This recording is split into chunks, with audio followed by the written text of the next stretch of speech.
Olá, tudo bem? Bem-vindo ao canal Viver de Renda. Se inscreva no canal, deixe seu like e compartilhe com os amigos. Sou Cláudio Faleiro, formado em administração, MBA em finanças, especialização pela FGV na parte de liderança, em planejamento e estratégia pela HSM, consultor de empresas, 30 anos, 15 anos de experiência na Bolsa de Valores. Aqui eu criei o canal Viver de Renda para compartilhar experiências. Estamos indo para 28 mil inscritos no canal, mais de 4 milhões e meio de visualizações. Meu muito obrigado a todos vocês que vêm aqui em busca de conhecimento e para fazermos aqui um ambiente de troca. Havendo um respeito, a gente vai fazendo sempre uma troca de conhecimento, de conteúdos e assim todos nós vamos crescendo e aprendendo. Na sexta-feira eu fiz um vídeo falando da importância de buscarmos ter bons mentores. Isso é muito importante, termos bons mentores. Mas o que é um mentor? O mentor é aquela pessoa que já possui vamos dizer assim, uma quilometragem de vida, já possui uma capacidade de desenvolvimento, uma história de sucesso, uma história de realização que pode contribuir para o nosso crescimento. E aí é bom encontrar mentores porque eles podem, de alguma maneira, com a sua experiência, acelerar o nosso crescimento. Eu tive alguns bons mentores na minha vida empresarial, alguns bons mentores. Poderia situar pelo menos 3 grandes mentores na minha vida empresarial que me ajudaram muito a crescer e amadurecer. Na vida financeira, pessoalmente, eu não tive nenhum mentor, o que fez com que, inclusive, eu quebrasse na bolsa. Eu já contei aqui essa história, tem um vídeo aqui no canal eu falando como eu quebrei na bolsa em 2008. Então, o fato de não ter tido um mentor no mundo financeiro me fez cometer erros, que são erros que eu vejo, infelizmente, muitos cometendo hoje em dia e que estão perdendo dinheiro. Alguns quebram, outros não chegam a quebrar, mas perdem muita grana na Bolsa de Valores ano a ano, né? Então, a importância do mentor é essa, é trazer experiências, trazer conhecimentos. Todo mundo é um mentor? Claro que não. Você vai buscar histórias de sucesso, vai buscar pessoas de sucesso que já realizaram, que já conquistaram, e aí você vai ver se essa pessoa está disponível para lhe ensinar e lhe assessorar, né? Então, é isso que a gente tem que ver. Mas a busca de um mentor é muito importante para nos ajudar a crescer. Essa é a minha experiência de vida e aqui eu compartilho com vocês essa minha opinião, né? Mas seja seletivo. Cuidado, que tem muita coisa aí que você não deve perder tempo, né? Muita gente que são, vamos dizer assim, falsos especialistas, pseudos autoridades e que não se sustentam no decorrer do tempo. Então você precisa ter cuidado nessa sua seleção, né?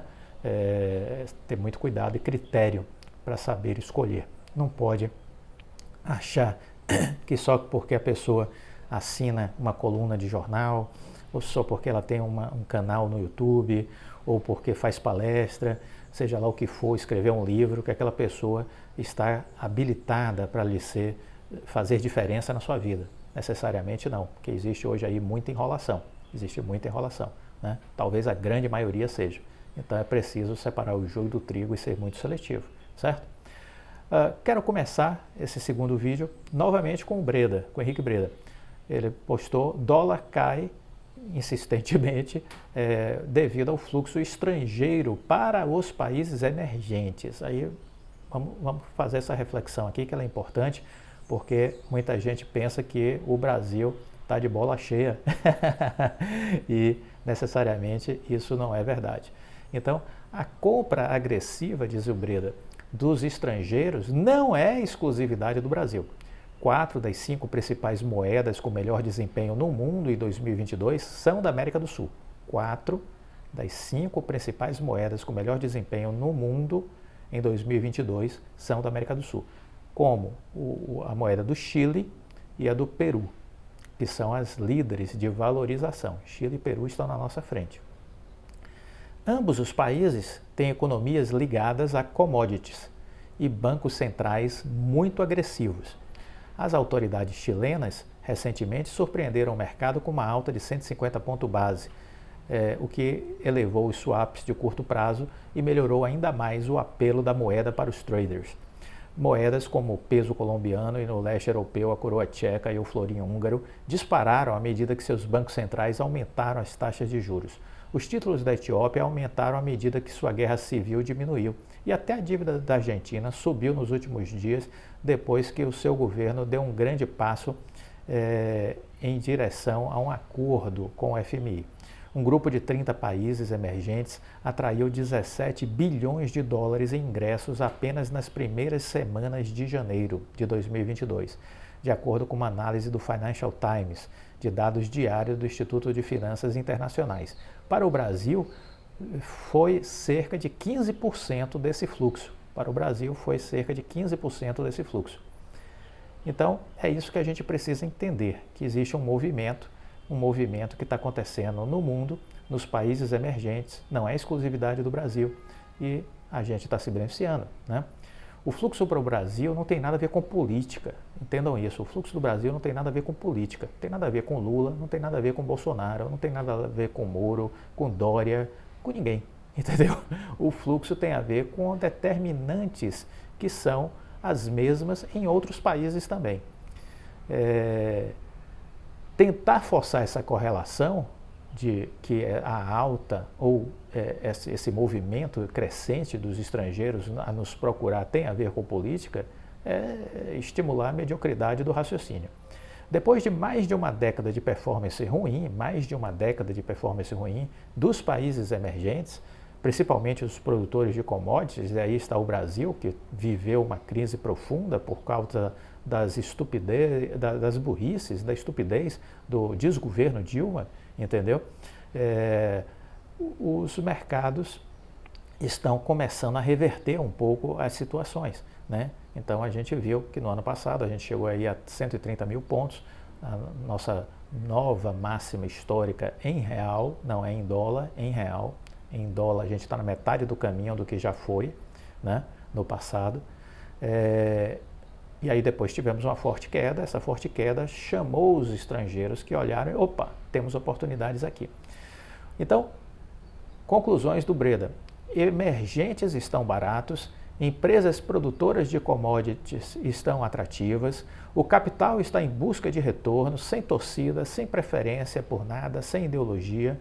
O fluxo de capital é tão grande que nem todos os emergentes juntos dão conta da saída de recursos que estamos vendo dos Estados Unidos. Existe uma festa de desinformação, as redes sociais amplificam a ignorância e a estupidez e isso tudo faz com que as pessoas acabem entendendo ou concluindo coisas que não têm o menor senso de critério e não se sustenta no estudo e no conhecimento. E aí o Breda termina o post dele dizendo: essas coisas todas me fazem lembrar da pílula de matar a sede que o Didi Mocó dos Trapalhões inventou. Ela era revolucionária à época. Bastava colocar a pílula na língua e engoli-la com 2 copos de água e pronto, a sede era resolvida. Era uma pílula mágica. Então o pessoal fica querendo explicar as coisas de um jeito sem sentido, né? E esquece do óbvio, esquece das coisas simples que nos levam realmente a entender o que está acontecendo. E aí eu queria compartilhar um ensinamento do Ayn Rand. A Ayn Rand, escritora, ela disse o seguinte: a civilização é o avanço de uma sociedade em direção à privacidade. O selvagem tem uma vida pública, regida pelas leis de sua tribo. Civilização é o processo de libertar o homem dos outros. Ayn Rand. Vale a pena conhecer as reflexões dessa brilhante escritora. Uma outra frase que eu queria compartilhar com vocês: você não é a opinião de quem não o conhece. Taylor Swift, cantora e compositora americana. Você não é a opinião de quem não o conhece. Então não se preocupe com as pessoas que não lhe conhecem. Muita gente sai fazendo comentários e às vezes críticas a você sem te conhecer. Não sabe sua história, não sabe a sua luta, não sabe os seus desafios, as suas superações, ou seja, não sabe nada. apenas ela é vocacionada a fazer a crítica, porque ela acha que isso a coloca numa condição de superioridade. Deixa para lá, porque ela não é superior em nada. É apenas uma pessoa imbecil, uma pessoa ignorante, entendeu? E que destila o seu ódio e o seu veneno para tentar lhe atingir. Ora, esse tipo de pessoa jamais deve nos atingir. Deixemos ela no seu devido lugar, que é no nada. Segue a vida. Uma outra reflexão para a gente virar essa parte sobre as amizades. Isso aí foi o Bernardinho que colocou essa semana. Quando você vive uma crise, você sabe quem são os seus verdadeiros amigos. Isso é ótimo, viu? Quando você vive uma crise, você sabe quem são os seus verdadeiros amigos. Porque existem muitos amigos de conveniência. Aqueles que estão com você pelo que você tem, pelo que você representa, pelo que você conquistou. E aí, em dado momento, se você tem uma situação mais difícil, desafiadora, essas pessoas desaparecem. Isso é muito emblemático, né? Isso é muito emblemático. Então, é aquela coisa de uma outra frase que diz isso, né? Valorize as pessoas que ficam com você durante as tempestades, porque em dia de sol as praias estão sempre cheias. Então, seja seletivo com as pessoas com quem você se relaciona. Não se relacione com gente que não presta. Voltamos a continuar o vídeo anterior, né?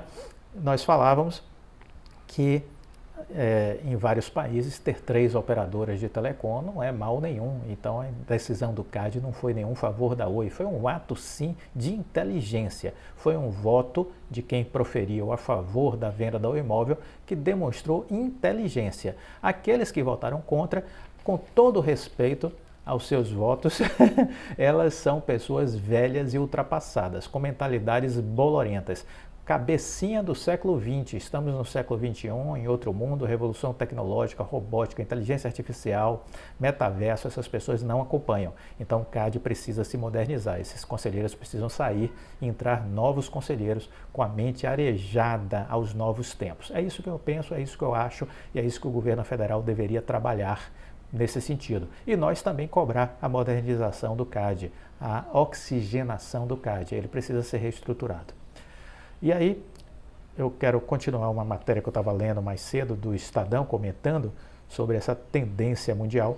Nos Estados Unidos, houve redução de 4 para 3 empresas. A T-Mobile e a Sprint se fundiram há cerca de 2 anos e estão agora brigando pelo mercado com a AT&T e a Verizon.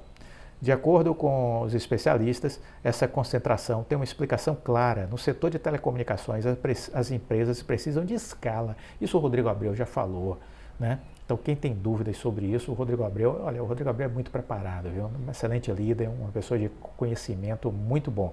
Ouvir o Rodrigo Abreu é sempre uma aula. Então, sempre que ele falar, pare para escutar, porque ele dá aula sobre o que ele conhece, né? Ele fala com profundo conhecimento. Então, a concentração no setor de telecom, por isso, as empresas precisam de escalas. Elas desembolsam, viu o pessoal do CAD que votou contra, bilhões de dólares em investimentos anuais na implementação de redes e na atualização de tecnologias, como acontecerá agora com a chegada do 5G. Então aquela coisa, eu quero dar espaço para o pequenininho. Ora, como assim dar espaço para o pequenininho? O pequenininho não tem dinheiro, não tem bala na agulha para fazer esse investimento, entendeu? Simples de entender, é tão fácil, porque não entende, né? Na limitação difícil. Então, preciso angariar o maior número de usuários para diluir esses custos, né? A concentração de mercado é uma característica do setor de telecomunicações ao redor do mundo. Isso foi afirmado pelo Eduardo Tude, sócio da consultoria Teleco.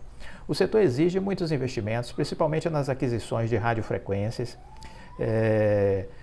Em contrapartida, tem muitos clientes para fazer valer a pena os gastos. Outro ponto é que o setor de telefonia móvel já está consolidado. Não há como empresas crescerem indo atrás de novos clientes, porque praticamente todo mundo já tem um celular.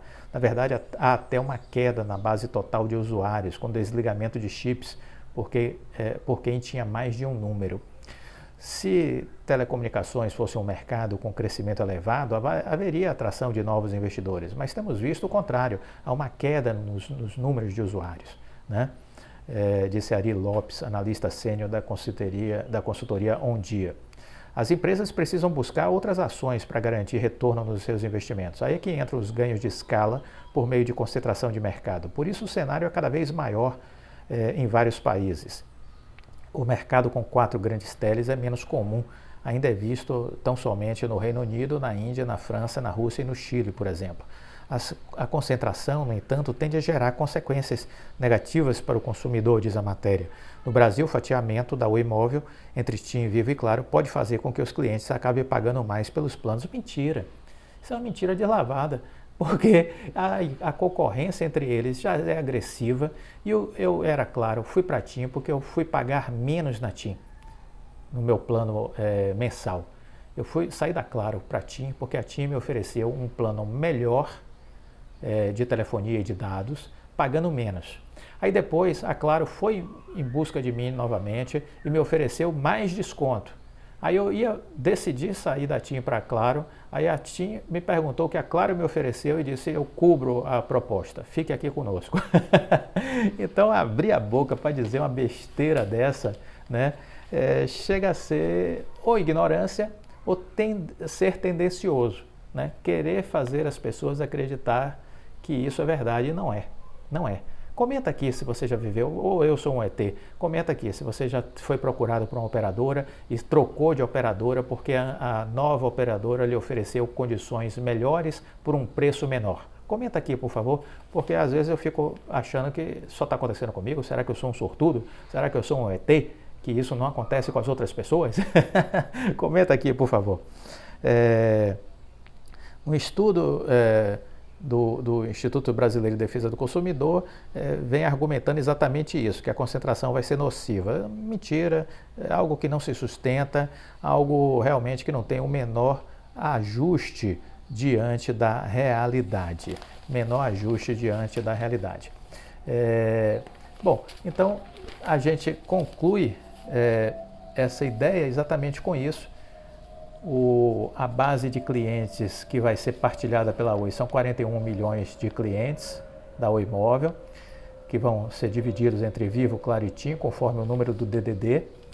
98% do mercado de telefonia ficará dividido com essas 3 empresas normais, tendência com o mundo civilizado, o mundo moderno, e nada que possa ser passível de críticas, absolutamente nada que possa ser passível de críticas.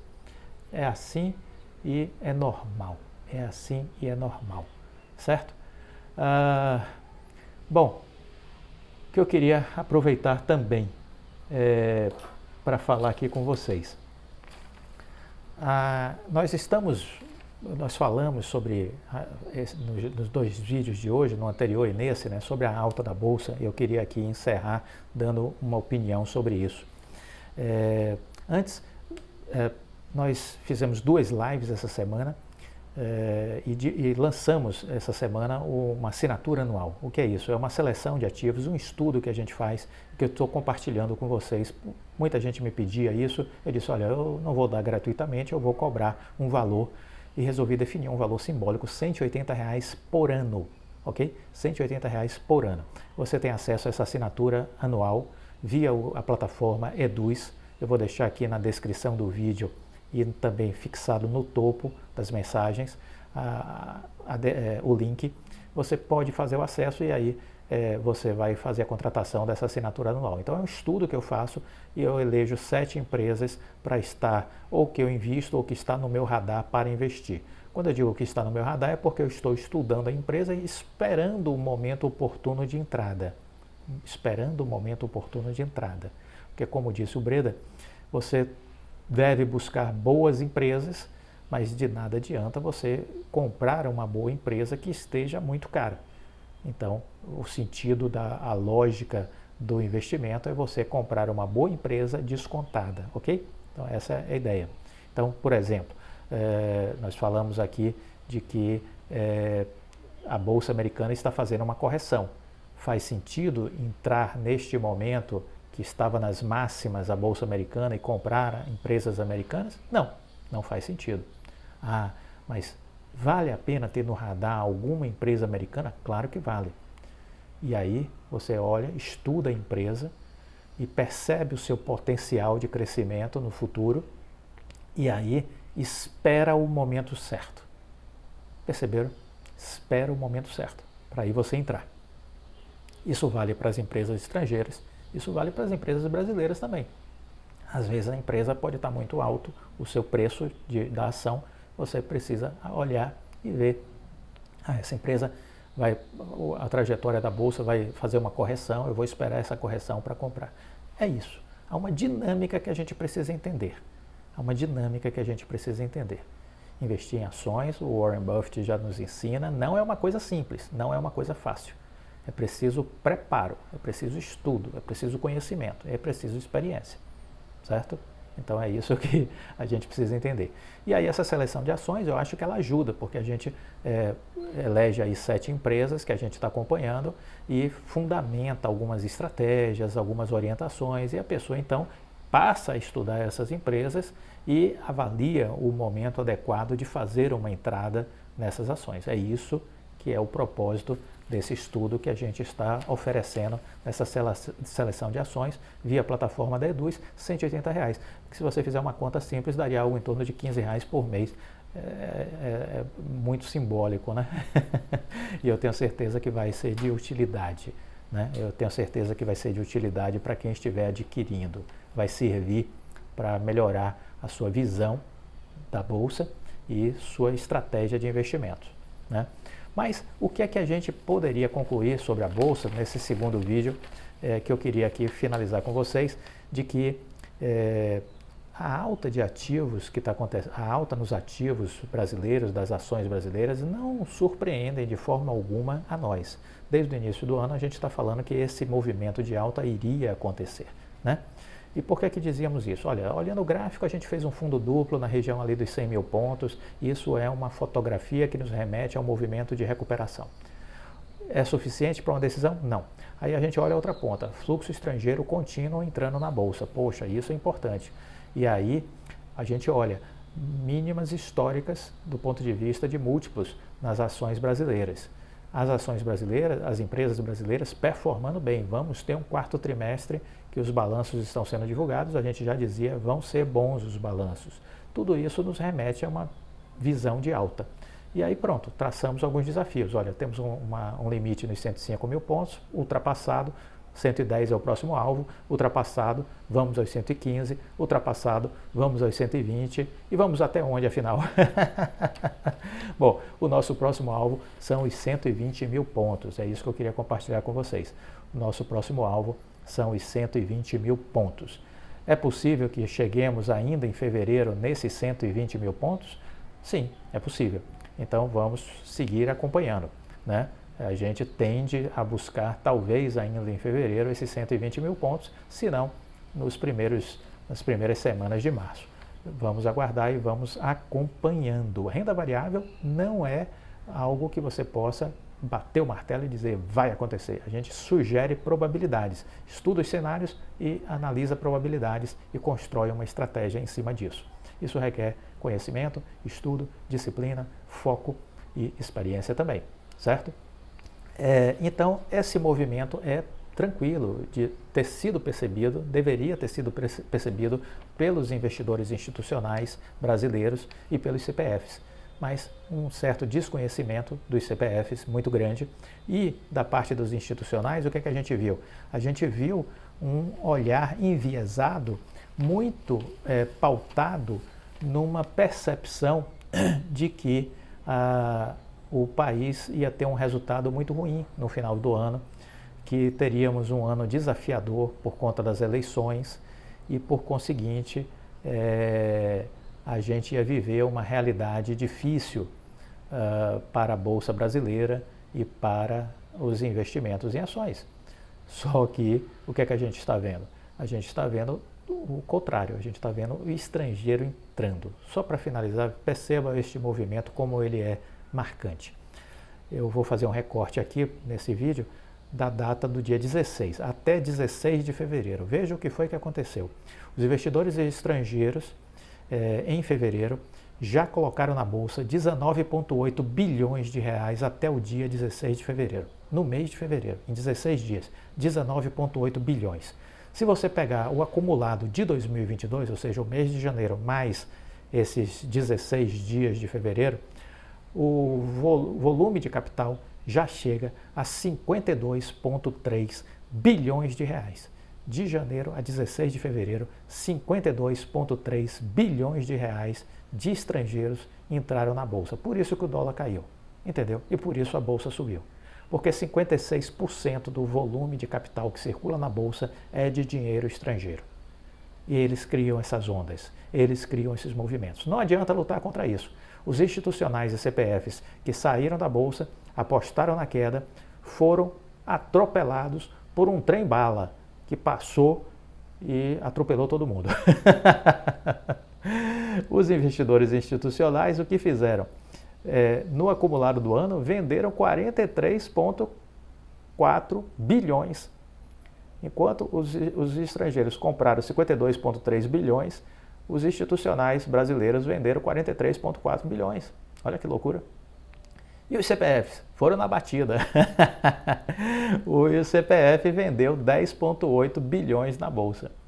Então, institucional vendeu 43,4 bilhões na Bolsa esse ano, os CPFs 10,8 bilhões, enquanto isso os estrangeiros comprou as ações dessas pessoas iluminadas por 52,3 bilhões. Eu espero que você não esteja no meio dos iluminados. Eu espero que você esteja seguindo a movimentação dos estrangeiros, porque nós alertamos para isso e dissemos que nós iríamos fazer esse movimento de alta. Aí fica uma pergunta e eu já adianto a resposta para vocês, para essa pergunta aqui nesse vídeo. Clóvis, você acha que essa alta vai continuar o ano inteiro? Óbvio que não, gente. A gente está em renda variável, não é verdade? Nós estamos em renda variável. Então, óbvio que essa alta da Bolsa não vai ser o ano inteiro. Minha expectativa, trabalho com dois cenários. Cenário A, 120 mil pontos. Estou buscando esse cenário. Quando chegar lá, eu vou olhar o que vai estar acontecendo. Se isso vai bater nos 120 e começar uma correção, porque eu espero uma correção.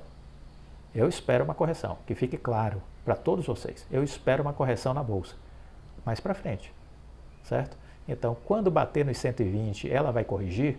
Pergunta número 1. Ou vamos romper os 120 e chegar nos 125 mil pontos? Cenário 2 com que eu trabalho. Dois cenários. Cenário 1, 120 mil pontos, corrige. Cenário 2, chega nos 120, rompe, vai para os 125. E aí no cenário 2, corrige?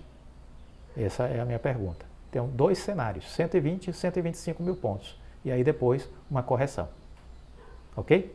E correção no Brasil, Clóvis, como é que é? Normalmente 20 e 30 mil pontos. 20 e 30 mil pontos. Ok? Essa é a realidade das correções brasileiras. E aí depois o que vai acontecer? Vai subir de novo. Depois vai subir de novo. Nós vamos terminar o ano com a Bolsa acima dos patamares que se encontram agora. Pode anotar aí. Nós vamos terminar o ano com a Bolsa nos patamares acima do que estamos tendo agora.